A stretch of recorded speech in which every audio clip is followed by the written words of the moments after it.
Good afternoon, good evening, wherever you are. Let me welcome you to the Emile Bustani Middle East Seminar at MIT, Massachusetts Institute of Technology. This is the beginning of our 36th year of Bustani seminars, and I first want to thank Mrs. Mirna Bustani and her family who have supported us so generously all these many years. Mrs. Bustani's father, the late Emile Bustani, was one of Lebanon and the Arab world's most successful businessmen and leaders. And he happened to be, proudly for us, an MIT graduate class of 1933, that is. So we're delighted to be back. Many of us wish we were meeting physically, but for the last year and now year and a half or more, We've done this virtually on Zoom or whatever the equivalent platform is. And that's the way it's going to be through this semester. We will have a follow-up seminar by Sarah Roy, Dr. Sarah Roy at Harvard next Tuesday, October 5th at this very time. So please tune in if you're able to join us. She's going to talk, Sarah is, on her research in and around Gaza in Palestine. On that occasion, there are few researchers in the world who have spent more time studying Gaza and its in and outs than Sarah Roy. And she's spoken in this seminar before. Now, this afternoon or evening, depending again where you are, I'm very pleased to introduce Christophe Abi-Nassif, who comes to us from Lebanon. This is Chris's first occasion speaking in the Bustani seminar, and I'm grateful to him because he accepted the moment I asked him. He said yes, and I'm just grateful to you, Chris, for being with us and in this way. Let me just tell you a little about Chris's background, the short version of his resume, and then I'm going to talk a little about the operations of this seminar very quickly, and then we'll turn back to Chris to speak to us. I don't think it's a secret to anyone on this call today that Lebanon is in the worst of situations. This country, in its modern history, became independent in 1943, has seen enormous success in many ways and remarkable failure in others. It suffered through a civil war in 1958 that brought the US Marines to the shores of Lebanon, in fact. In 1975, a horrific civil war broke out that lasted 15 years, took enormous numbers of lives, destruction to the country. Just when you thought things might have begun to turn around a bit, and they were up to a certain point, Lebanon has spiraled into a situation, a condition of life that those who lived through the Civil War say is even worse, more horrific, though it isn't yet warfare. It's another kind of warfare. It's the demoralization of a society. And I know Chris Abi-Nassif is going to tell us a little about some dimensions of that spin out of control that's going on before our very eyes. So before, let me just say, Chris is a graduate of the American University of Beirut. That makes me very happy.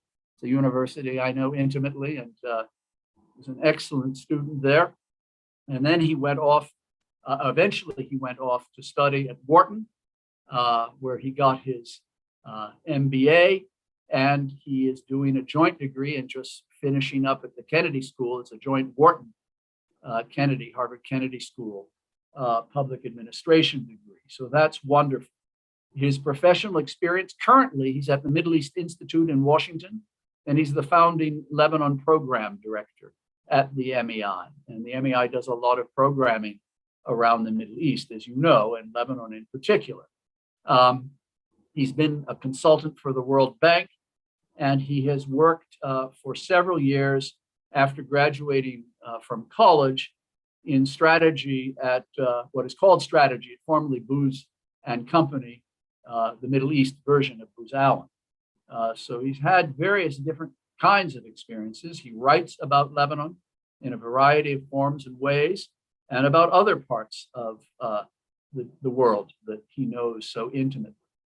So he is going to talk to us, and the title of his talk is Greed, Graft, and Gridlock, the 3 Gs, the political economy of Lebanon's financial collapse. And let me just briefly offer you some instruction. You may already know this, but I'm instructed to do it. So after Chris's talk, we're going to take questions using the Q&A function of Zoom, which you can open by clicking the Q&A button at the bottom of your screen.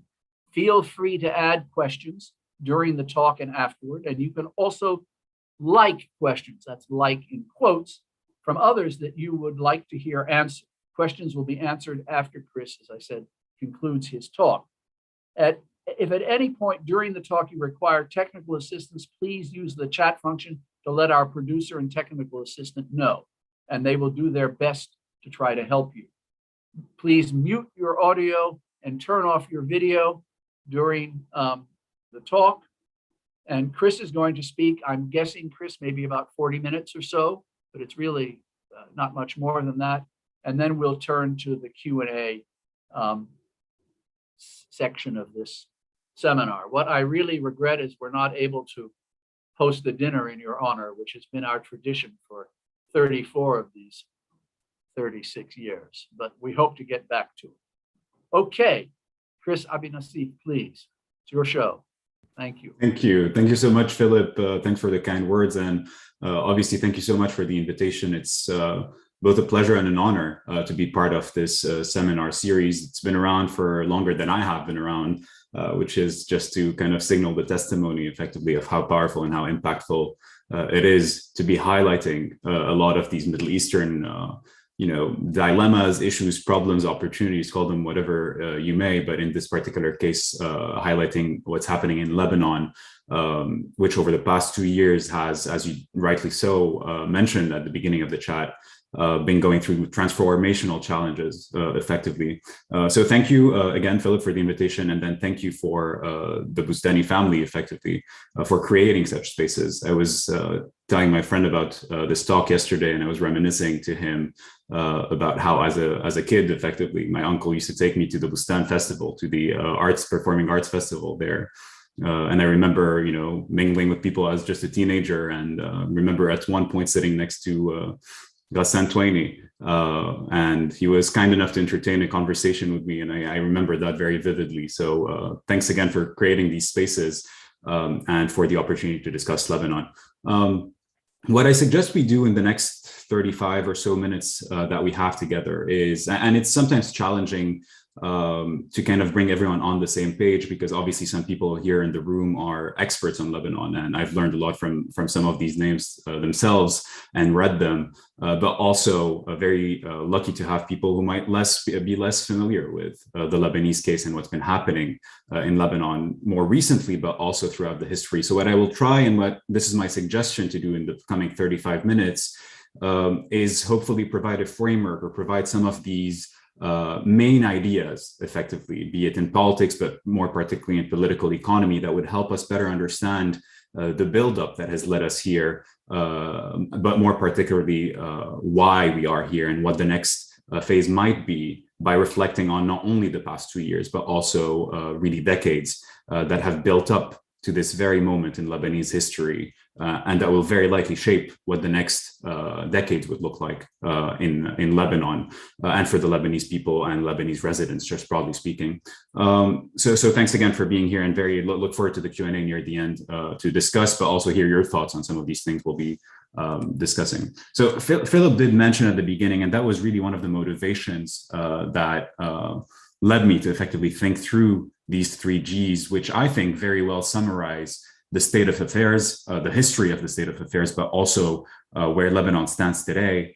Philip did mention these historical cycles. I find it very interesting that in the US as well, they think of things or of events or of major events that are very often transformative in cycles as well, right? So this year or the past 2 years, pandemic just striked as a massive landmark event that we hadn't necessarily seen before, although in hindsight, obviously, this is not a new event or development. 10 years before that, or more or less, the global financial crisis with all the implications that had, 10 years before 9/11, 10 years before, you can think of many other ideas such as the Gulf War, the global financial crisis again in the 90s, et cetera. So it seems that every cycle of events, or every 10 years, et cetera, in the United States, there are these transformational events that kind of make us pause and rethink where we stand, both as a global society, as a society in the United States, but also makes us ponder what the challenges that we're facing are and how their nature seems to be morphing.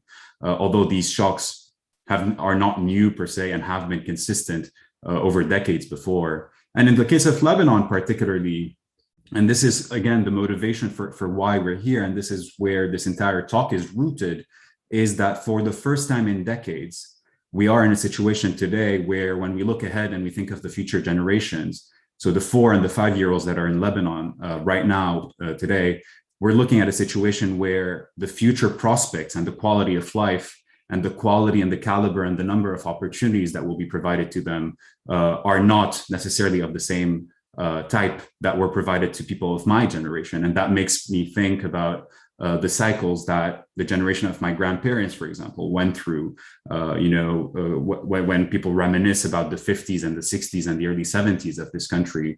And when I refer to we and our, I hope you understand that I mean Lebanon in that particular case, where that was perceived as the golden era of an entire country for the past 100 years since its establishment in 1920.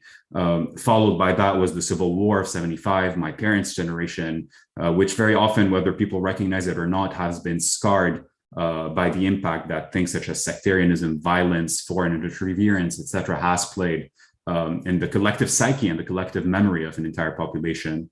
And then comes my generation, right? The after-war generation of the 90s, the 2000s, and all these developments that came with it, political, economic, socioeconomic. And this is where I choose, I think, to start this foundational talk. Obviously, people can vary. People can choose to decide where the drawing board starts or where the timeline starts, as pointing it out to the Civil War itself, per se, or to the 58 war, or to the independence days, or even the French Mandate. But I think for the sake of this conversation, I think the Lebanese financial crisis, or the collapse, not only the collapse of the financial system, but really of an entire society, and of an entire political system, or the way we perceive the political system, at least, and we can discuss that in a second. This is where, in my mind, the past 2 years have initially started, over the past 3 decades, effectively.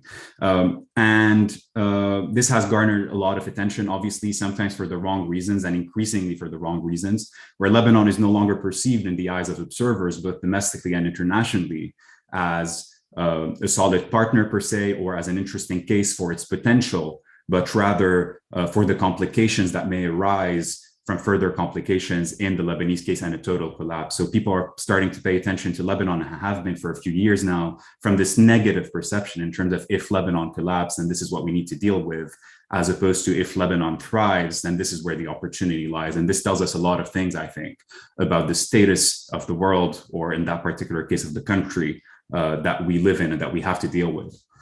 So I do mention the post-Civil War because this is, in my mind, where a lot of the roots of the problems did start.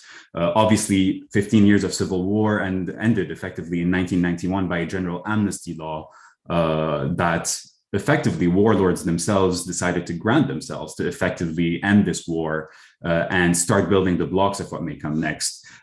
Very often people discuss this tiredness, where people were so exhausted by 15 years of war. And again, this is my generation's parents, but also obviously people older than that, having gone through 15 years of civil war, willing to cope and to grasp potentially any signs of hope that the destruction that had unfolded had now ended, and that a new page were to begin. And we see a lot of parallels with that in terms of people being tired today of the situation, the vibe on the street, the psyche of the people, but also the overall drive, unfortunately. And we will be discussing some of these issues, I hope, how that waned because people are effectively tired. So there's this reminiscence 30 years into it, where is it submission? Is it people being just exhausted from the collapse? But there are signs here where we might be transitioning towards a period where people are so terribly exhausted that potentially there is a willingness to settle for things. I argue otherwise, but I do want to acknowledge this argumentation that is often floated about, well, what if that's it, right? But we'll discuss that in a second. So in the 90s, that was the famous, and probably a lot of people on this call have heard of this, and I think that's an important way to root things, to kind of think through why that collapse has come to be in this political economy of Hong Kong, Hanoi, and this dichotomy in a way that ended up after the Civil War, setting up this ground rule in a way, potentially unwritten, but implicit in many ways, where there was a side of Lebanon that were to reconstruct itself to thrive economically, financially, but as well this Hanoi side of things, where it was still more ingrained in this culture, where resistance was definitely a thing, where standing up for the country, for its surroundings was a thing as well, which was more rooted in this implicit but sometimes explicit as well culture of violence or of military culture. And what we end up realizing 30 years later is that we ended up taking the absolute worst of both of these cases, the absolute worst of Hong Kong and the absolute worst of Hanoi, where 30 years in, the country has collapsed financially, economically, sociopolitically as well. And we are still stuck in many ways in this vacuum where political violence, both domestically or externally as well, is still a thing. But in the meantime, the Hong Kong model has very quickly turned out to be unsustainable and irreparable in many ways. So back in the 90s, but also throughout, and this is kind of where we escalated towards, the Lebanese economy effectively was built on and in effectively debt. So debt has always been to kind of reposition, but also relaunch the efforts of economic recovery and reconstruction of the capital of the entire country back in the 90s. The country did go back and rely on plenty of external debt, which started off per se being in pounds, but very clearly and quickly started becoming significant and effectively adverse to the prospects of the economy because of the dollarization of the debt that very quickly started picking up during the times of Hariri, who was at the time perceived as the architect of the post-war recovery, and that ended up exploding in the country's face effectively. The debt crisis is one of the fundamental reasons that effectively led the country to where it is right now. And all of that was rooted in the need to find funding for the reconstruction of the country, but also given the patterns of how the economy was structured and built and how Lebanese society very quickly developed to an economy that relies excessively on imports, relies excessively on indebtedness, and relies excessively on foreign remittances that the diaspora over the past 30 years sent and continues to send to Lebanon. So we're talking of a society that effectively consumes way more than it produces.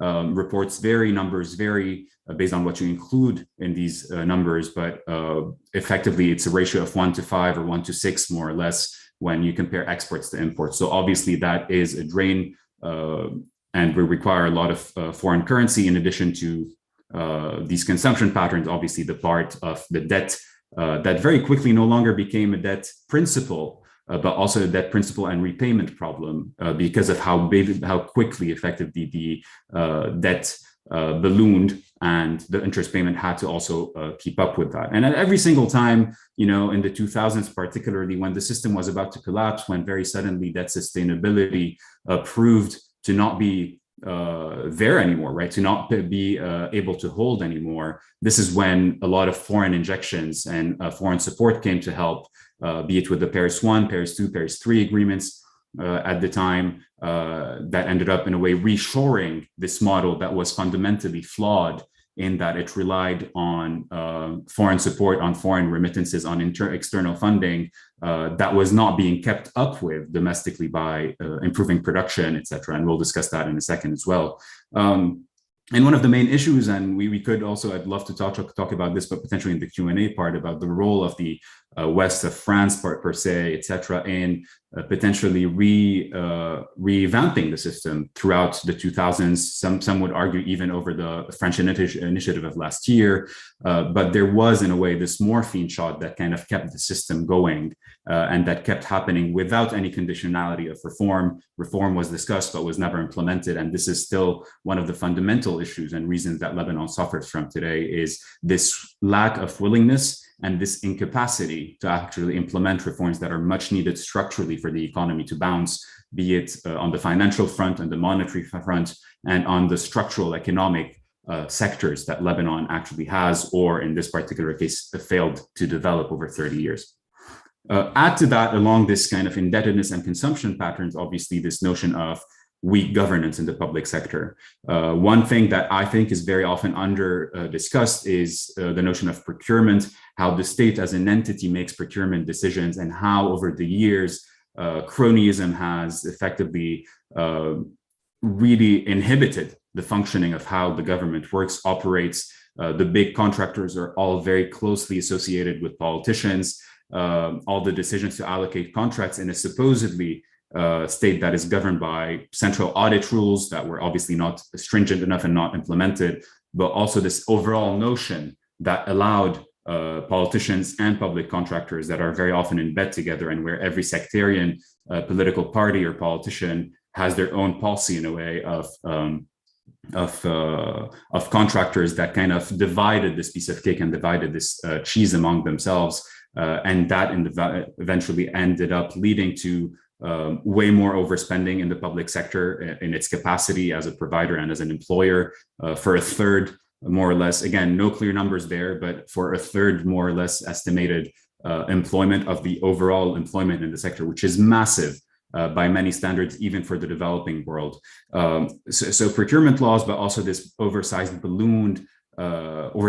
public sector that counts hundreds of thousands of employees, and add to that benefits to their families, etc., added more weight on the systemic structure of the Lebanese economy and of the Lebanese state, and also contributed in its own shape or form for 30 years. And you do notice that in this entire conversation, we haven't even tackled the past 2 years, more particularly so because these are the main talking points that I believe are really important to always grasp and keep in mind when thinking about this process, this 30-year process that ended up exploding in the country's face and in the Lebanese people's face in October 2019 and what came afterwards. One additional notion that I think is also critical to mention in any conversation of the political economy of the Lebanese system over the past 30 years is this rent-seeking design, right? That is really ingrained in predatory capitalism, but also predatory neoliberal policies that started evolving since the capital and the country were being reconstructed in the 1990s, but then very often and very quickly morphed into a financial system that is based on attracting capital from abroad, attracting remittances, because it never generated something meaningful, right? So exports never meant, or were never meant to generate dollars. The production industries were never enabled enough to be able to generate enough foreign currency that would sustain effectively a way of life that was very, very quickly becoming unsustainable through this threat of opulent consumption and through the threat of how Lebanese society is structured. And I'll discuss that in a second. So that in of itself, in this long, if you want, holy grail path to constantly keep attracting foreign capital and foreign currency to Lebanese banks to kind of fuel what was very quickly becoming a massive spending machine that needed at any cost foreign capital injection, that ended up building up effectively towards where we do stand today. And that was the real cracks of the system. And this is, if you discuss this with economists, etc., was never meant to be in 2019. It actually started from this way of life and from this way of financing that Lebanon was adopting. And then the cracks finally started showing in the system, more clearly so, obviously, in hindsight. But in 2016, when the Lebanese central bank started engaging in faster and more aggressive financial, what is dubbed financial engineering policies that actually meant to attract foreign capital at any cost to be able to sustain debt repayment, but also sustain this consumption, sustain the currency peg that many argue, and I think rightly so, was one of the main reasons and main ways that foreign currency was effectively siphoned off over the past 30 years to maintain and sustain the system and consumption patterns. One thing that also, and I think this is more inherent, less so to the system, which goes to illustrate a bit how collectively, right, Lebanese society and the way it's structured also contributed to where we stand today. And this is really this tale of two countries, of two societies, that very often people who live in Beirut, even people who live in Beirut, or in Lebanon fail to see in their day-to-day lives. I often argue with colleagues and friends of mine that, and I would probably argue that people on this call also, and people watching this webinar, is very often we operate and live in bubbles that are disconnected from what the fabric of Lebanese society actually is. When people go and party at BO18 or at Grand Factory, or I'm not sure if these places are even left after the blast of last year, miles away, even less, a few miles away or a few hundred yards away, live some of the most impoverished populations in Lebanon and this is never the case. You read reports about 78% poverty rates as per the latest UN estimates. This has definitely increased, but this has often been inherent to the way Lebanese society is structured. This joint kind of two parallel societies, two parallel structures of societies that never met, never interacted.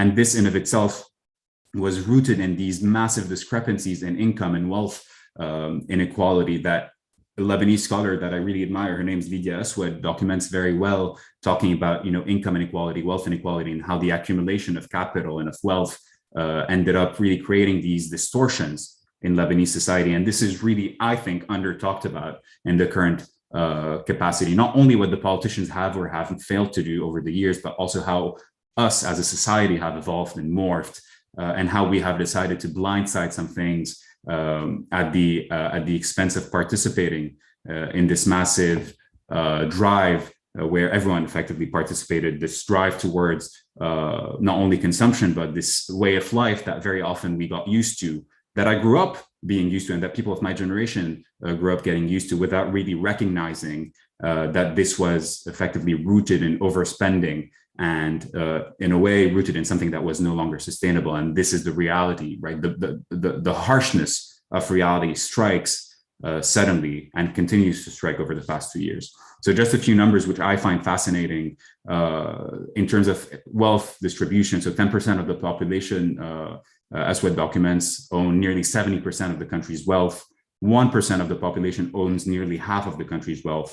And this is, even by plenty of capitalistic standards in capitalist societies in the world, is excessive, right? In terms of how limited upward mobility is, how long and ingrained these fundamental societal differences have been in the Lebanese psyche and in the way it functions. And all that tells you and pushes you to think about the parallels and the similarities that we are witnessing right now in the million or billion or tens of billions of dollars question that, again, I think is under discussed and often goes and is lost in this notion of greed and graft and gridlock, more particularly so in the gridlock, where we end up under talking and under indexing on the importance of what happens when a country falls apart, what happens when a financial system and an entire societal regime falls apart, and who bears the brunt of these losses. Which is, again, the tens of billions of dollars worth question because of how big the systemic losses are in the system. And this is often something that goes unnoticed or undercovered. And I just want us to kind of root this entire conversation in this severe wealth inequality that also manifests itself in a massive conversation that took place in the spring of last year, when the government was in the process at the time of negotiating with the IMF, before obviously that got halted, and where systemic losses were a vision for systemic loss distribution, because we're talking of tens of billions of dollars across the system. When the music stopped, we realized that needed to be allocated, and up till this day have not been allocated because of a lack of courage and the lack of agency that kind of really inhibits decision making in Lebanon, because of this aggregation of politicians, of merchant politicians, of their contractors, but also, as we'll soon discuss, of their banking establishment, and how much the overlaps are within these institutional setups that lead to the system being so tough to reform and so tough to pierce in of itself. So on the banking front, very often, we tend to think of the politicians, but the banking part is a massive part of the system. The central bank is often described as this pump that kept the political system going by being able to bring in all these inflows of foreign currency. But also that would never have been sustained without also the complicity of the commercial banks themselves that have been also part of this chain that started with citizens and expats, merged or converted or in a way got channeled to commercial banks, and then through commercial banks to the central bank, which in of itself ended up funding. We discovered the magnitude and the size of that funding gap over the past 2 years, but has effectively funded the functioning of government over the past 3 decades. One fact that I love a study by Jad Chaban, where he documents effectively how almost 1 in 20 or 1 in 10 banks have among their board members politicians. So people who are actively or previously involved in politics, be it in legislative capacity or in executive capacity, are represented effectively on the boards of banks that are effectively supposed to be making the decisions or making sure that the integrity of the financial system is going there. So you do see this conflict of interest that is so apparent and yet so under discussed in in the context of the Lebanese crisis that has played this role, where the business elites and the political elites have effectively converged in one, where those who are supposed to be regulated are the same people are effectively the same people as the regulators. And that applies to the central bank. There was this fiasco, which I think blows my mind. And this is kind of the absurdity of the Lebanese case, where the central bank governor needs to authorize authorities effectively to investigate himself. So you see where whoever owns or has the power to investigate, or to actually at least start investigations, are the people who are under investigations themselves. And this has been the case for the financial system, but also more recently and potentially more significantly in the case of the port explosion, where right now, and thanks again for dialing in, because I hope that these are some of the messaging that we can all collectively take, not only back home to Lebanon, but also to the policymakers internationally, to kind of highlight the insanity of the situation, where those who are supposed to be prosecuted are the people who are prosecuting themselves. And that kind of shows you this trap that Lebanon is stuck in, and has been stuck in. It's not as of late, but effectively over the past 3 decades, where there's this circular loop that brings together the central bank, the banking establishment, the politicians, the contractors, but also, and disappointingly so, a very, very large, significant portion of the judiciary system and the security apparatus. Security apparatus is easier to explain in the case, because the way the system was structured, every single security apparatus in a way has or swears allegiance to a specific sectarianism, obviously being one of the fundamental, not the only one, but at the heart of the Lebanese dilemma, and why it's so tough to get things done in the Lebanese context, and why it's so tough to get reform done, because very often the culprits, and we've seen this literally over the past 2 days, actually take refuge among their religious affiliations and what are called marja'iyat, or the religious authorities, in a way, to kind of evade sanctioning or evade investigations under the realm and by using this weaponization of identity and religion, and kind of making sure and knowing that the system is built and designed in a way, and the collective psyche is designed in a way, where we tend to favor our religious affiliations over our national affiliations, which has often been and always been, people would argue, for 100 years now, at the heart of how Lebanese society is structured and operates. One thing I would also like to mention before I start, time flies obviously, but hopefully for the next 15 minutes, kind of discussing why this really matters from a generational capacity. I did mention why people in the generation after me, or after ours, and that's what I think is the greatest tragedy of what's happening in Lebanon right now, will not have access to the same opportunities. This generational imbalance that we've seen, where grandparents did fine, parents went through the horrors of the war, my generation did fine, next generation is probably going through the hassle and will go through the very painful unfolding of events that will manifest itself over the next decades, if not, years, if not decades, by many estimates. The World Bank estimates that this is going to take 2 decades or so for the Lebanese economy to recover from the shock that it got. And even if you look at the evolution of how GDP evolved and how GDP per capita evolved, and the shock that it took during the Civil War, and how many years it took for it to catch up to its earlier levels, kind of shows you how ridiculously powerful and ridiculously adverse the situation we're in when it comes to the intergenerational shocks that it has and that it bears. Except that this time is slightly different, and the reason why it's different is that this time there are no more tricks to play.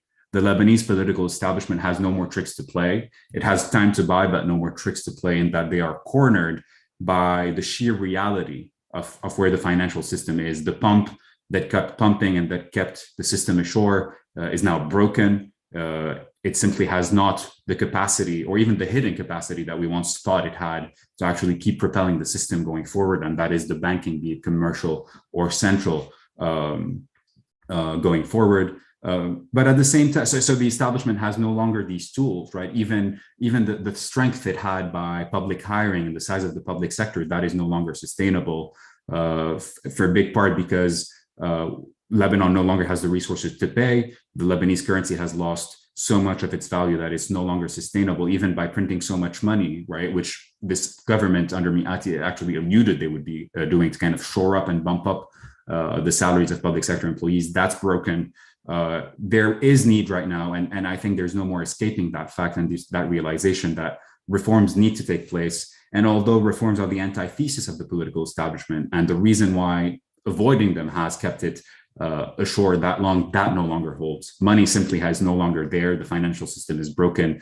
And the only way where that pump can start working again, where trust can be reestablished, is for the banking sector to be restructured entirely, for the losses to be distributed fairly, and then for trust to be regained effectively through rethinking the way we do business and the way we rethink the structure of the financial system. Happy to dig deeper into that in the Q&A, but just to keep it at that level right now, where the political systems is in trouble, but it's also a two-part coin where so are the people. So are the people where whenever it was easy to buy people off, be it their votes, be it their allegiance in non-electoral seasons, now is also costing way less. So there's kind of this shock and counter shock to the demand of aid and the supply of aid, but also the demand for cronyism and the supply itself of cronyism, which is particularly interesting in terms of everyone has lost collectively. This is not a zero-sum game, but the question is who has lost more? If you asked me 2 years ago, I would have said the establishment. If you ask me today, because of the reality, the brutal reality of the ground, and because of the series of events that have unfolded, or the lack of events effectively for that matter, that have unfolded, makes this particularly troublesome. And, combined with this corruption circle, with this greed circle that has really fueled by high interest rates, higher society, people who were effectively on top, the top 1%, the top 10% effectively, all of this was also fueled by this gridlock that Lebanon is notorious for. I remember thinking back, in retrospect, I was a teenager at the time, but I remember the first time that this was particularly invoked or rooted in the collective psyche was effectively in 2008 in my mind, when at the time Hezbollah and its allies took over and really inhibited the functioning of government. That ended up culminating in obviously the events of May 2008.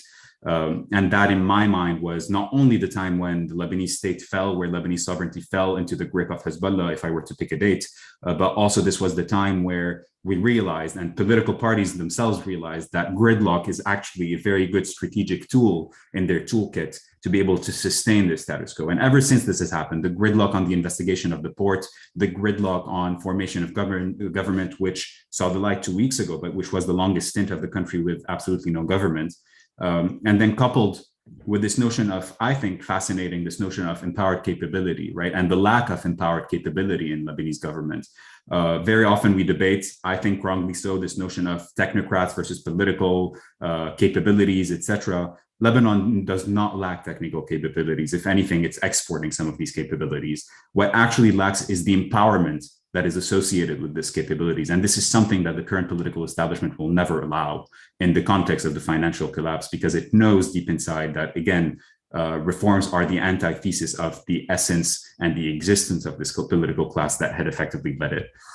So we have this inherent clash, right, between empowered capability, which we should be striving for as a state, as a government, because people often ask when ad-dawla or min ad-dawla, which translates to where is the state or who is the state, and we are the state. Lebanese people are the state, and this notion of empowered capability that we should be, I think, at least seeking to enable, because all we need at the end of the day is for the protest movement itself, but also broadly speaking for the future of this country, is show that change is actually meaningful and can take place. I think there's this massive disillusionment among the Lebanese people at this stage about how the financial collapse is being handled, but that is really rooted, the essence of it is in what we've been discussing over the past 30 minutes or so. And one of the only ways where we can project this hope, but also project this maturity for whoever, and we'll discuss who that might be potentially in a second or in the Q&A, because I'm realizing we're getting closer to the end of time, but trying to think through the future and really eyeing what can be done to set the stage and to kind of start making people believe that change is possible.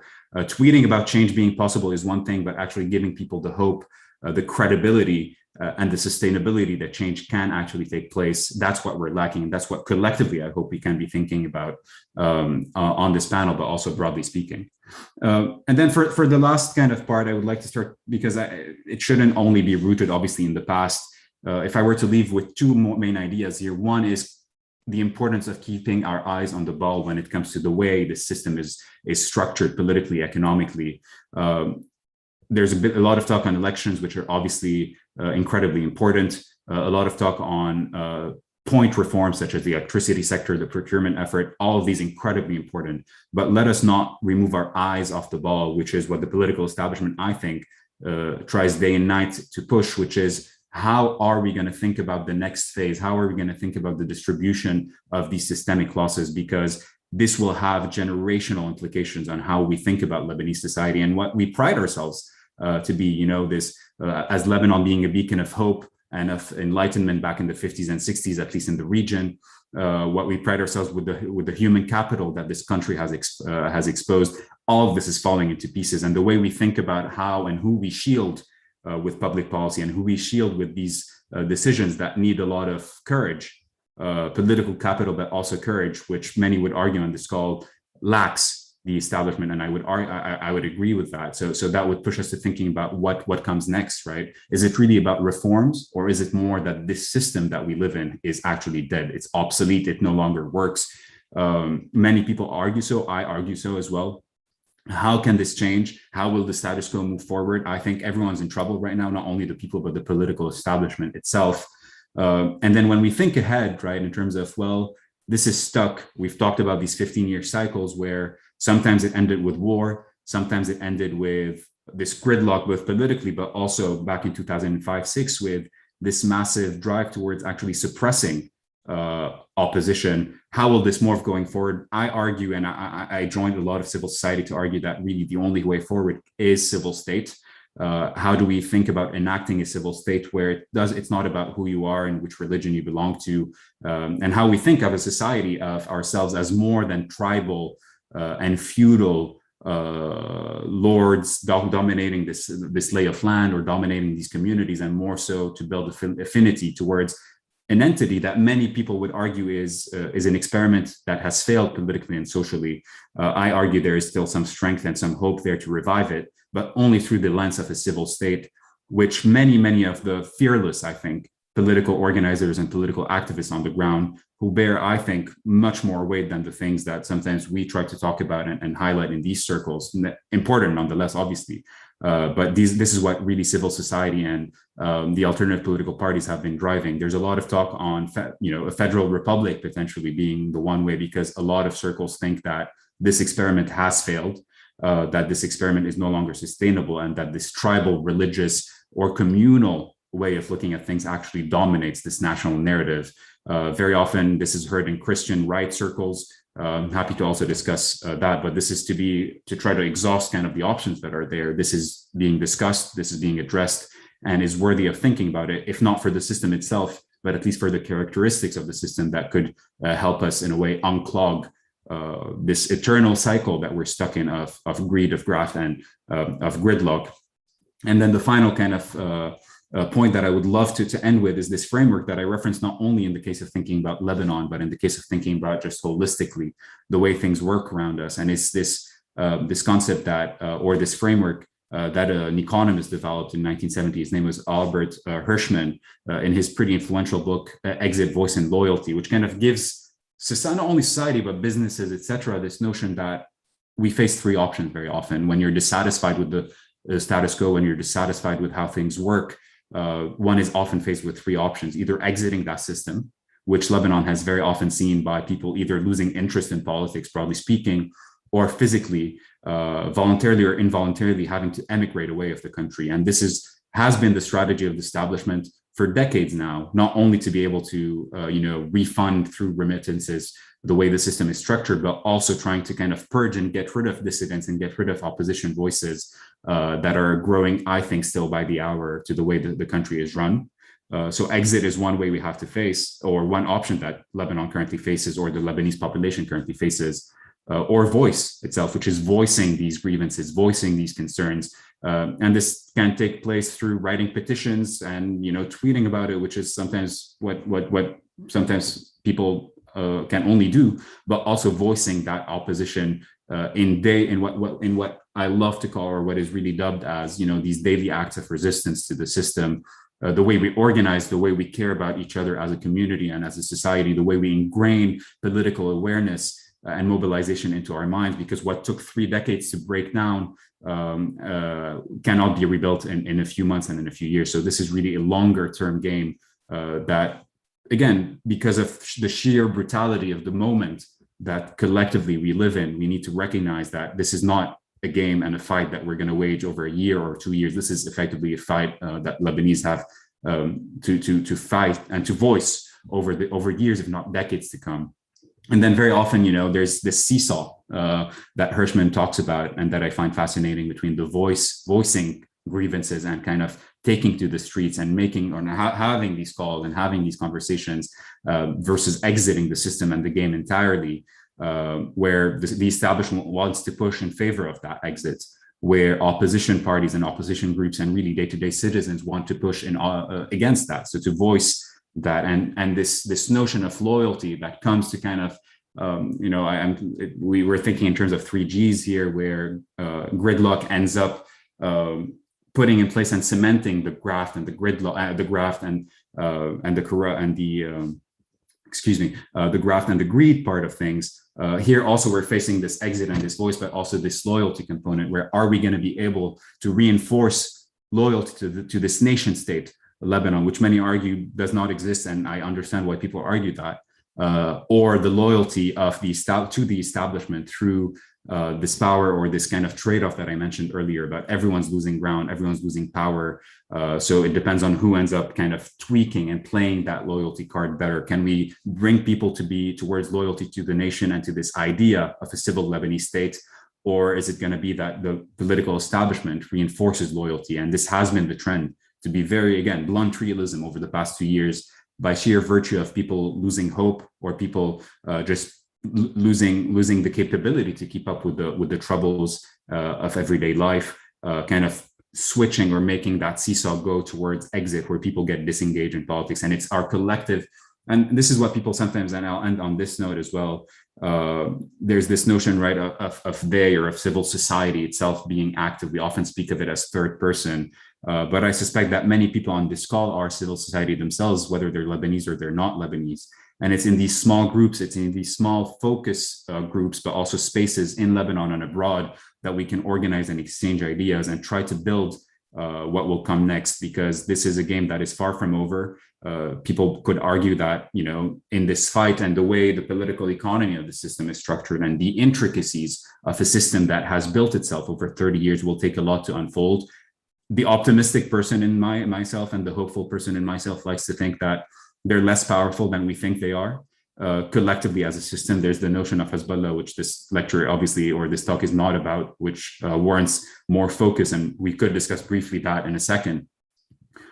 There's this more realism-rooted approach that the system is still, many of its remnants are still there. The weaponization of identity and of religion is still there to threaten all of these efforts, but also the sheer, magnitude and size of the collapse itself and the financial systemic losses themselves and the everyday impact that this has done on our collective well-being, be it financial, but also mental. And this, I think there's no shame in admitting that mental fatigue sometimes in the context of resisting the system is a thing. There's no shame in doing that, but there's value and there's virtue in realizing that fact, so that we can kind of regroup through the collective power of us, in a way, of whoever believes still that there is something to be done, be it, from the smaller workers in Lebanon to the biggest intellectuals in Lebanon or abroad, to kind of be able to morph and keep this hope going, despite the fact that this is a very, very tricky situation, and that, the graft, the gridlock, the greed are not going to disappear anytime soon.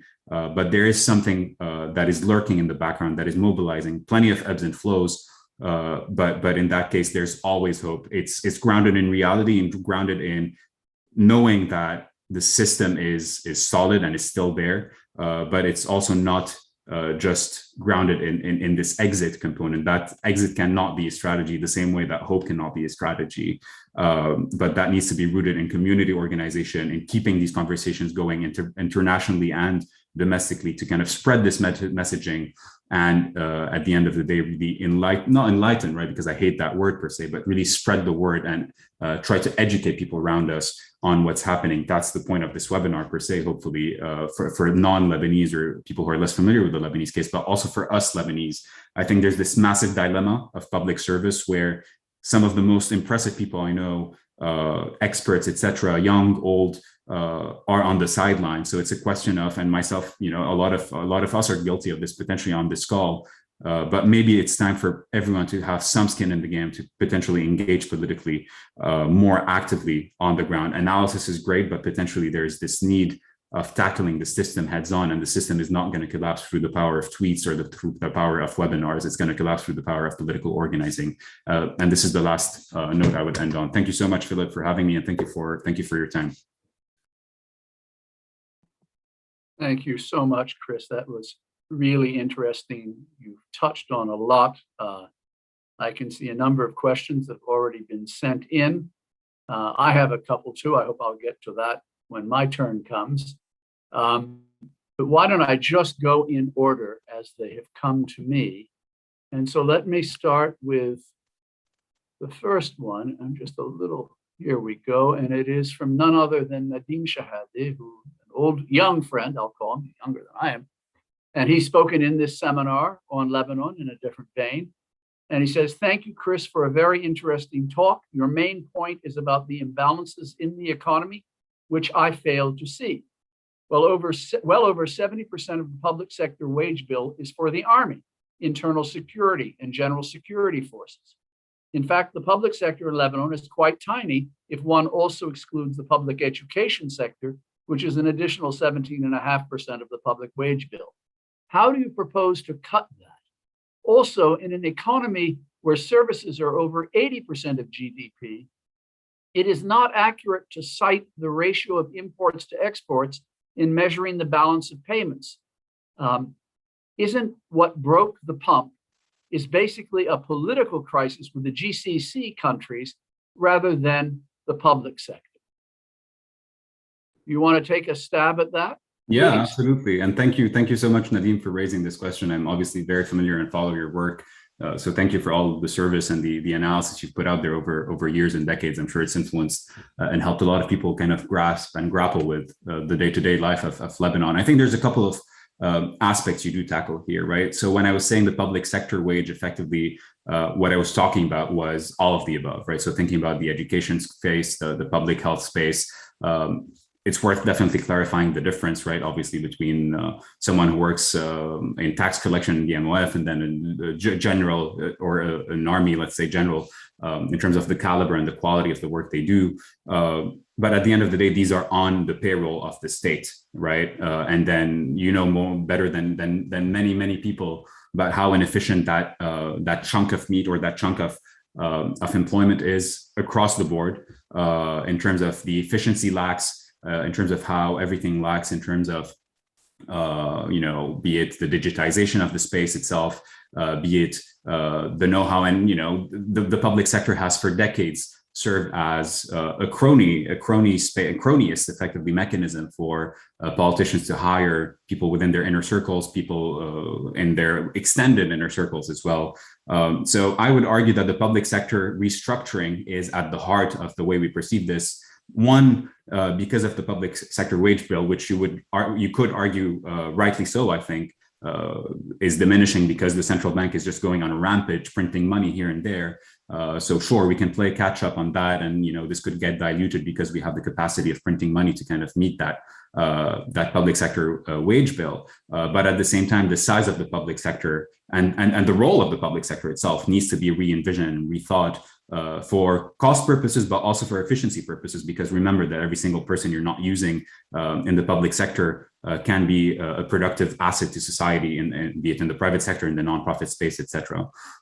So part of it is a cost problem, part of it is an opportunity cost problem, but also part of it has to do with kind of this broader political the investment or the use of the public sector as a tool, again, in this toolkit that the establishment has to kind of buy loyalties, silence dissidents within their individual communities. So that's on that front. On the GDP part, absolutely agreed. Lebanon is obviously geared towards services, but also billions of dollars are siphoned out effectively out of the country in the quest to get imports in, very often goods as well, right? So not only services.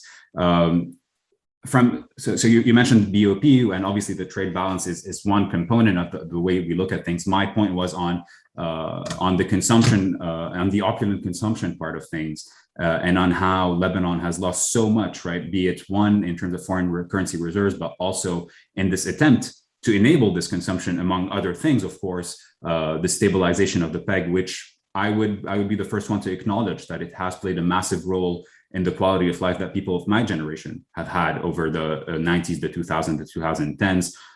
That was enabled by that, but there's no hiding that this, one, to kind of preserve the peg, which was probably the most significant chunk of money that was used to preserve the peg, actually ended up funding this lifestyle of ours collectively, and that enabled people to, import $100,000 cars, or to go on these vacations abroad, etc. But point taken on the fact that I don't think it's inaccurate to cite that ratio. I think that is the import-export imbalance was the contributing factor, both directly through subsidies, etc., but also indirectly through enabling this way of life and this quality of life that was. So it doesn't need to be directly going there, but it did subsidize this way of life, which manifested itself in an increased tendency for the Lebanese people to export. Again, not blaming them. It's not like people consuming is necessarily bad, but the idea here is that the system, though it's structured, did enable people to live beyond their means. And then what was the last one? Sorry, isn't what broke the pump is a political crisis with the GCC. I see this point. I think that obviously there's a plethora of domestic and external factors that did lead to that. Part of it has to do with the country being cut off international markets. It has to do with the political crisis with the Gulf, of course, which is the Gulf countries, the Arab countries, broadly speaking, being our broader or our biggest trading partners. Right, the artery effectively of Lebanon goes through the Arab world. So the commercial and trade artery for that, obviously. So the political crisis is definitely one component. People would cite, things such as the Hezbollah smuggling things. But I would also cite the hijacking of our prime minister in Saudi Arabia as well, which was also obviously a part of the Saudis' let's say, inacceptance of the way things were being run. And how much influence Hezbollah had domestically, which again is a beast of its own, and I don't obviously not discounting that very, very important and probably initial or original goal for why that is. I would not go to say that the political crisis with the Gulf is what broke the pump. I think it's the amalgamation and accumulation of wrong policies over the past 30 years that are rooted in many of these considerations I discussed. Obviously, being on good terms with the broader Gulf countries, but also just every single part of the world. That's I think our problem in Lebanon is that we do not treat foreign parties as foreign. We treat them as active players domestically because of this patronage system and this patronage system that often arises in Lebanese politics. So yeah, on your last question, absolutely part of the problem. You need a surrounding system that is willing to, first of all, deal with you, right? When it comes to not only trade and exchanges, but also when it comes to political buy-in. Obviously, the Gulf has its own considerations that are mostly rooted in the Hezbollah thing. But also let us not forget that, and again, this goes back to like the West, the Gulf, etc. All of these factors have played a role in where the system has effectively been today. I think this is my personal view. I see people disagreeing with this, but I think we tend sometimes to over-index on the foreign part of things because, and I'm not discounting it, just to be very clear, but I think the things that happened with the banking system, all the corruption that happened internally, this is not the Gulf or Iran or the US or France or China, for that matter, that are making people, deploy weak governance or not run the country the way it's supposed to run or not adopting the right set of fiscal and monetary policies. This is Lebanese politicians who did that. So I think we often deflect the blame towards the outside, but I think a big portion of where we are today has to do with this 3G kind of thing that I discussed. Obviously, you would argue that gridlock is caused very often by religious, by regional and international gridlock. Absolutely agreed. But the greed and the graft, I think, are more localized phenomena. So that would be it. But thank you so much for raising this point. I would love to catch up with you at some point to meet you in person. Nadim, thanks for raising that question. Great, thanks, Nadim, and thank you, Chris. So I have the next question is, well, a nice compliment. Thank you so much, Christophe. Your studies and overall knowledge are truly inspiring. Would you care to elaborating a bit more on the role of Hezbollah and Iran into Lebanese politics since 2018? Yeah, sure. So thank you, Elena. And obviously that role goes back much before that. One of the people I admire a lot, obviously Kim Ghattas, who spoke on this matter, I think in one of the Bustani seminars a couple of years ago, and her excellent book, right, Black Wave, discusses that and how this traces back to the 70s in the case of Lebanon, and how the Iranian influence was there from even before, during the time of the Shah, and how the local thinking was elaborating. But obviously Kim is the expert on that. So it goes back to just to say that it goes back to much beyond that. And again, it's been, I think, always problematic. But in my mind, 2008 was like what came before 2008.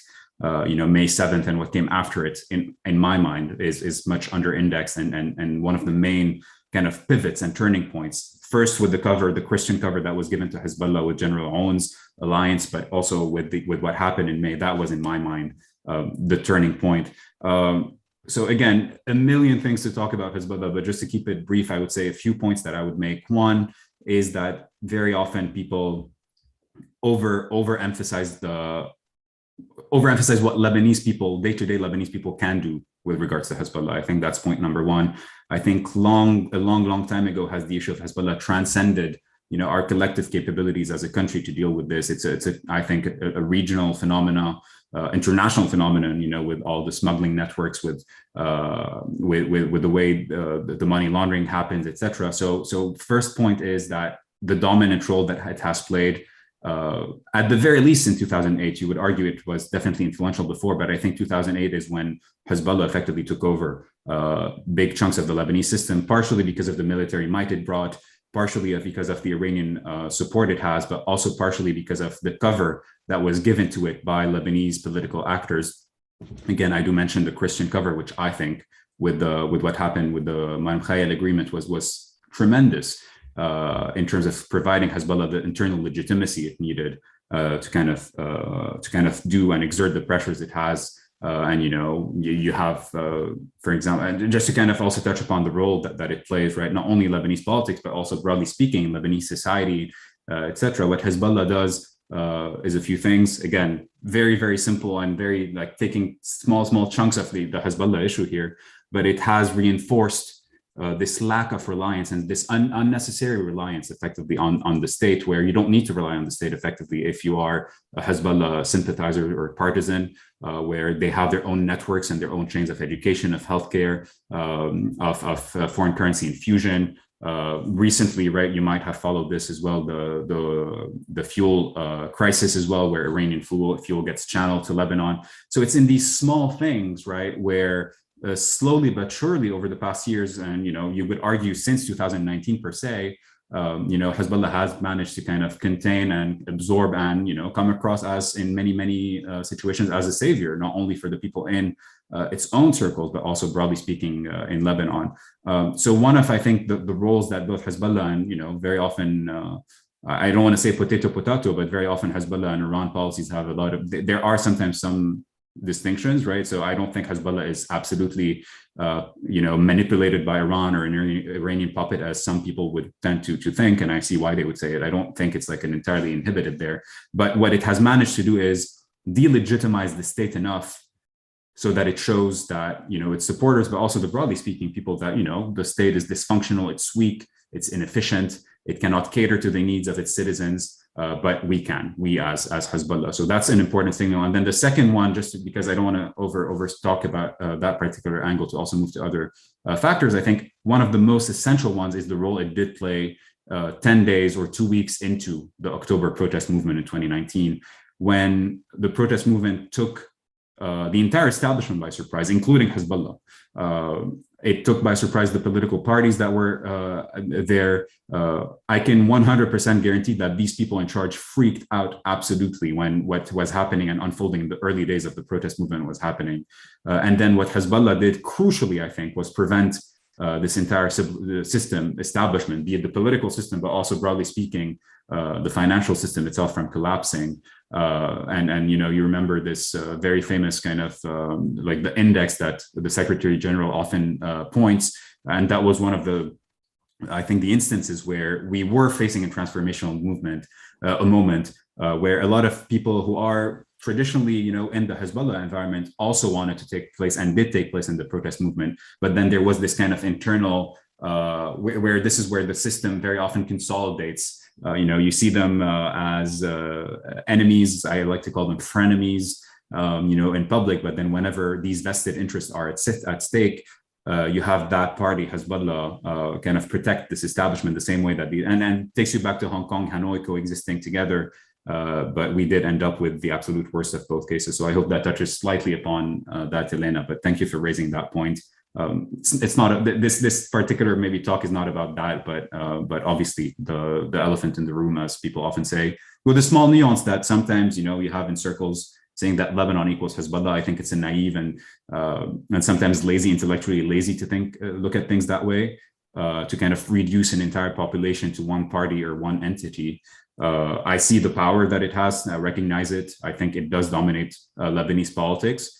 But that's kind of, the role has morphed over the past 50 years or so. But we did kind of see it manifest itself, particularly since 2008, and lastly, over the past few years, in preserving that establishment. Great, thank you, Elena and Christophe. So I'm delighted to read a question from my friend Laura Lahoud, who just happens to be the granddaughter of Emile Bustani. And I don't know where she is, but it's probably late at night somewhere. And thank you, Laura, for being with us. She says, thank you, Chris, for this extremely interesting talk. The situation is very painful for all the Lebanese people, and there's nothing more important we would like to discuss at the moment. You mentioned that the World Bank predicts it will take 2 decades for the Lebanese economy to recover. Is this what you think as well? If you were in a position of power, which specific steps would you take now to put Lebanon on the right track of recovery? Also, Chris, I hope you will visit the Al Bustan again in February 22, and I'm sure Laura is referring to the festival, and I miss coming myself, so maybe you'll allow me, Laura, to come with Chris. Yeah, thank you. Yeah. Thanks, Philip. And thank you so much, Laura, for the invitation. I'd love to try to be there at least. She's in Paris. Sorry, I just saw that. There you Laura. go. Thank you. So hopefully at a time and place where we can all reconvene together safely, Yes. we would love to. And thanks for your kind words. I would say so in terms of the World Bank predicting 2 decades for the Lebanese economy to recover, I think I'm in no position to kind of comment or agree on that. You know, I'm not an economist. I studied economics, but I think economist is a word that gets very loosely used these days.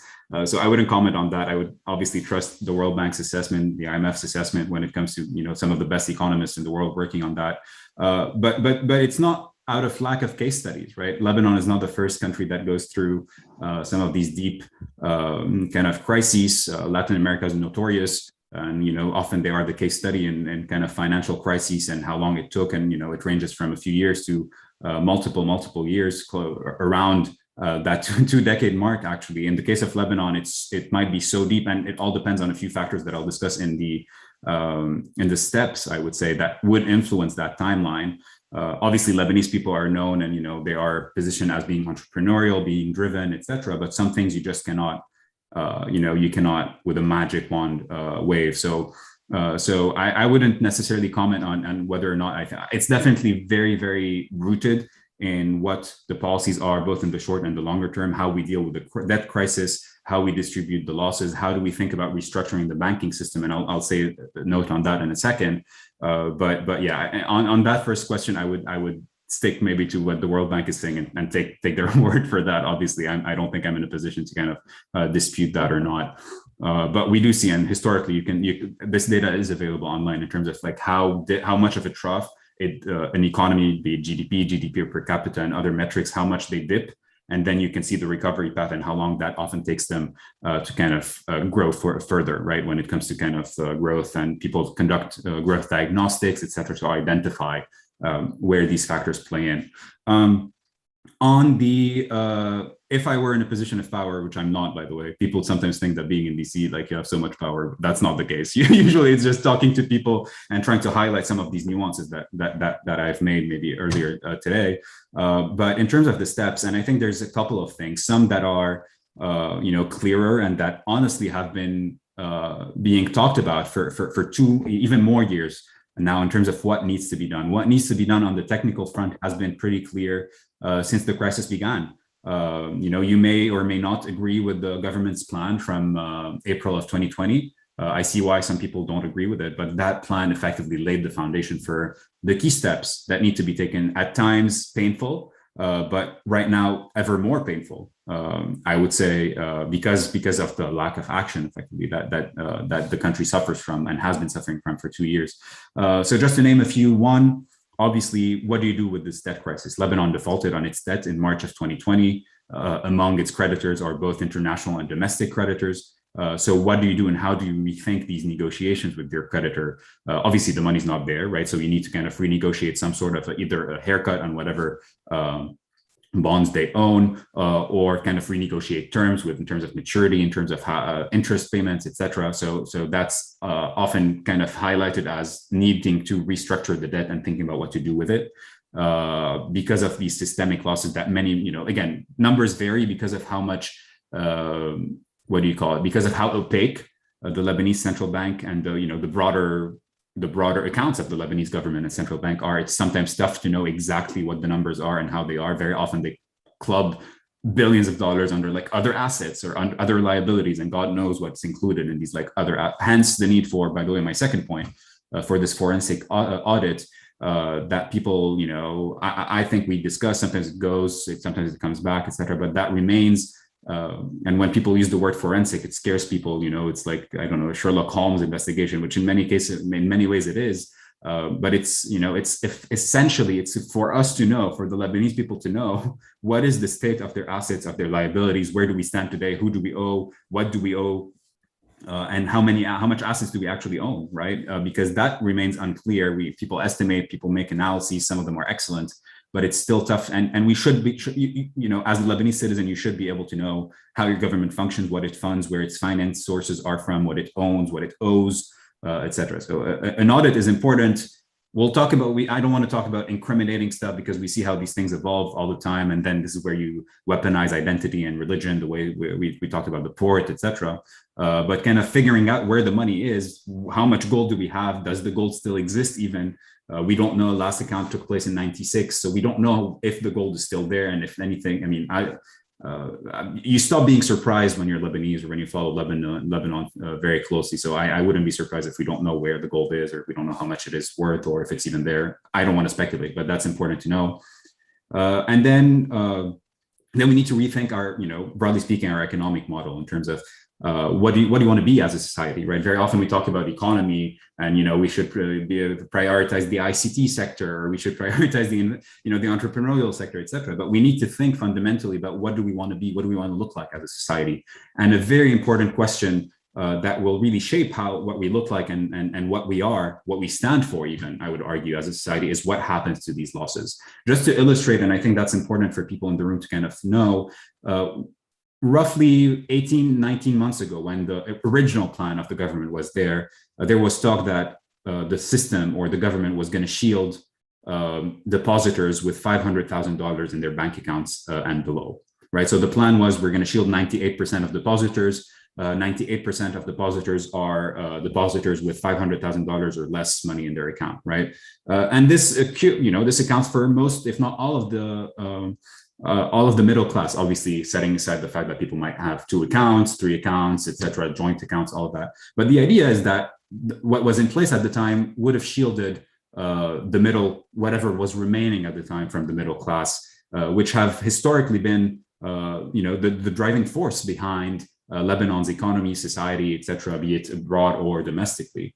Now, the prime minister well, he's no longer designated, he's a prime minister now, Miati, in a press appearance, I think it was yesterday, right, or 2 days ago, was saying that now what the government is looking at is shielding people with $50,000 in their bank accounts and less, right? So what you've effectively done by doing nothing, right, is wipe out an entire middle class. Forget about like them losing their deposits, but also their purchasing power, which has deteriorated, the pound, which has lost so much of its value, but also the prospects of recovery and how far this bottom has sunk, right? This bottom I talked about like before we start looking at recovery, this bottom by the minute is getting deeper and deeper.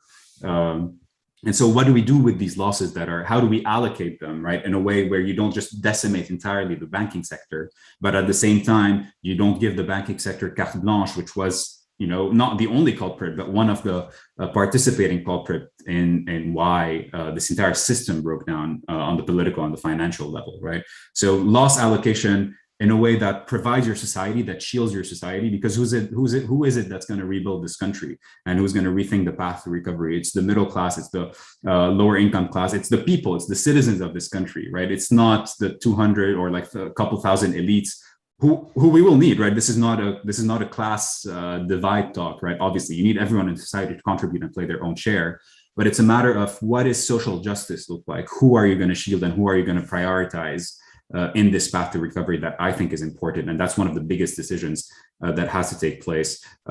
Another point is to kind of restructure the entire banking system. So we talked about debt, the banking system, because there's a lot of bad weeds there. And some banks did make better decisions than others. Some behaved incredibly poorly and took incredibly poor risks. You would argue it's, moral hazard, it's systemic moral hazard. You saw everyone doing it, so you did it as well. Fine, but you still did it, right? But it's a matter of kind of weeding out the bad banks, reconsolidating some of the better ones, trying to bring in international banks into the picture if they decide to, if they agree to join, to kind of re-inject some of the stress in the system. But all these are obviously, this is not rocket science. I'm not talking new things. And you would argue that throughout this talk, I didn't say a single thing that was new, right? Because a lot of these conversations we've been having, it's just useful to try to put all these pieces together in a 1 hour crash course to potentially someone who's not as familiar with Lebanon to kind of get these bits and pieces of the puzzle, and obviously prompt more reading, prompt more conversations, which is what we're trying to do here. So that would be it on the economic financial front. And then in a position of power, and this is the beauty of politics in general, I think, despite how crushing sometimes it can be. I think if you were in a position of power, when I were to talk about the political front, and this is where all of us have agency, this notion that we do not have agency, I think is not incredibly accurate. Sometimes it's limited, but the people have agency. You would argue that political leaders don't have agency because of some of the factors we discussed, right? Like the greed part, or having to kind of meet a foreign agenda, or having constituent kind of considerations and political capital considerations. But the rest of us have agency. People in Paris have agency. Lebanese people in Paris have agency. Here in the Gulf, in Lebanon, more importantly, right? The conversation often in these circles gets taken towards the diaspora focus, but really the people in Lebanon have agency. And this is where all of us have a position of power, not only to talk about these things, which I think is incredibly important in spreading awareness, right? An example I like to give is, it's not like the Palestinians suffering, were not suffering and then suddenly started suffering this year with what happened between the Israelis and the Palestinians. They've always been suffering, except that through this power of talking and putting things out there and raising awareness that, a lot of Western media did highlight a lot of that time for the first time in that significance, I would argue, this year, right? So that's kind of the point of us having these conversations and like spreading that messaging, broadly speaking. And that's kind of part of my job and, at the Middle East Institute. But also, and this is the crucial part, I would say, is to actually be politically engaged, right? Be it by being as simple as being politically aware of what's happening in Lebanon, and going all the way to not only contributing in the elections, which are very important, not the only piece, but very important. As of now, we think they're taking place at the end of March, but you never know in this country. But also going beyond that, right? Beyond that into political organizing and joining some of these political parties that are nascent, that may not be perfect. But we're not striving for perfection here. We're striving for more political participation and making these parties better by joining them, by contributing these ideas, these skills, these talents, etc. So this is, I think, what a specific next step. I'm not in a position of power, but all of us are. when it comes to thinking from a political awareness and participation perspective to actually join these parties, right? And again, they might not be perfect. We might not agree fully with what they're trying to do or say, but that could go a long way in doing it. And the final point, and this is maybe a small nudge towards, some of my closest mentors or some of the people I admire the most in Lebanon, some of the best economists, right? Some of the best writers, the best academics, etc. I think we're going to need to rely on these people more. Very often, sometimes the brunt of the work falls upon them anyway to kind of put these thoughts out there and discuss. But, we might need some of these people who are, high profile, high caliber people that people actually recognize and know to actually run for elections, to actually be part of the system. It takes us back to this empowered capability and empowered capacity where we need people who have the legitimacy it takes and the trust of the people it takes, right, to actually dig into politics. It's essential for it to be grassroots. It's essential for youth to participate. This is what we're all fighting for, right? The future of this country and the future of the generations that are to come beyond us. But there is also a role that I think some of the more established people, the more established academics, et cetera, have to take beyond writing about the thing and actually mobilizing and joining something that may not be perfect, but that maybe push us a step forward towards kind of regaining this country. Great, thank you. So we have time for 2 more questions. I'm going to come back to Laura. She will be the last. She has a second follow-up. But let me just turn to someone who actually showed up in the chat rather than the Q&A, Nguyen. And she asks, what are your thoughts about cryptocurrency being used as one of the solutions to help the financial system in Lebanon? Yeah, thank you. Yeah, briefly, I'm not an expert on that. So I think Niet is way more of an expert on that than I am. But I think just a very quick comment on this, I think, obviously the future of crypto, and again, I'm no expert, right? But this is one of the things that is picking up in Lebanon. The problem with that, or not the problem, but the limitation with that is that we're dealing with tens of billions of dollars in systemic losses that crypto might help you at the individual level, try to get money out, try to trade, try to start a business and exchange hard currency, etc. Potentially try to hedge, potentially try to speculate, etc. All that things. But I perceive it as more of an individual level trade rather than a more holistic systemic level, which again, some of these tough decisions that we've discussed will have to take place. One of the solutions, potentially it will help in recovery, it will help in kind of inflows and outflows of currency. I think a big chunk of it has been used as hedging and speculation in Lebanon to this date. But this is just a drop in the ocean compared to what we are dealing with in terms of someone having to take these decisions on how to allocate these systemic losses. I feel this is more of something that comes after and that could alleviate throughout, but it's not going to treat the root causes of the problem, I think. I think trust is not there for, something at a macro level, central bank kind of level. I don't think people trust the central bank very much right now. And I think this is going to take a while for it to kind of develop. So at a systemic level, crypto or all the digital currencies as well, that I think is not gonna, it's a super interesting thing that I'd love to learn more about, particularly from you, Niet, potentially, but I don't think this is kind of going to play as big of a role in where we are right now. Thank you, Nguyen. So last question, again from Laura. The Lebanese are famous for their resilience. Do you think that our resilience, that is the people's resilience, has in one way led us to this situation? Yeah, I mean, good question, right? Yeah, it is. I'm not going to go there, obviously, but there's kind of this thing that circulated a few months ago on social media about, I don't know, it's tough to like explain it verbally or orally, but it said resilience, but then the zil part was written in Arabic as in vil and vil, sorry, mixing like the tongue twisting stuff, but vil, which means humiliation, right? So vil within, resilience, that's how it was perceived. And I think it was a brilliant, I'm not sure who the artist was, but it was an important thing to kind of, to your point, to illustrate how it could have accommodated us or made us accommodate but again, I don't want to be bashing the people living in Lebanon, right? Obviously, because one, it's different circumstances, but more importantly is that this did come as a shock at one point, but even then it has been mostly gradual, right? There's this example of the frog sitting in a pot, kind of starting to boil slowly, and then it ends up dying because it's living in it. right? So I wouldn't be harsh as to kind of obviously say that it kind of this resilience went back and hurt us. I think there's plenty of forums for it to manifest itself, right? In the entrepreneurial spirit and in, you know, the beauty that, I mean, I don't want to say beauty, obviously, because it was catastrophic, but in this national drive that kind of brought everyone together to kind of help rebuild the city after the explosion of Beirut, et cetera. And that capacity is resilience, right? But resilience is, at the end of the day, is tiring, right? And that's something I did mention during the talk in terms of, you know, people get tired, and this is human, and it's understandable. And, you know, I'm involved in so many other initiatives, sometimes politically, where you do feel that people are tired. You know, Philip, I'm sure sometimes is tired. I'm tired. You know, it's a long, we're in the long game here. Resilience helps in that case, but at the same time, it should not take away from, you know, grounding our vision and grounding our actions in the pure reality of the moment, which is that reality sucks right now, right? So maybe finding this strength and finding this grit in resilience is good as a moral kind of, you know, encouragement, etc.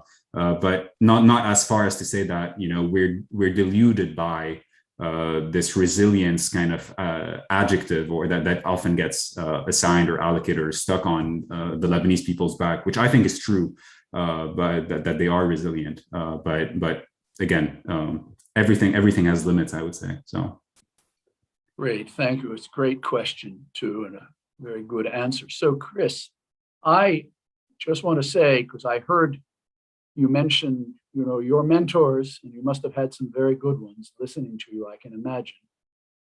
And perhaps some of them need to step up or be brought forward into leadership roles. Be careful, my friend. Yeah, I mean, I don't want to force people to do things, you know, but no, I'm thinking of you.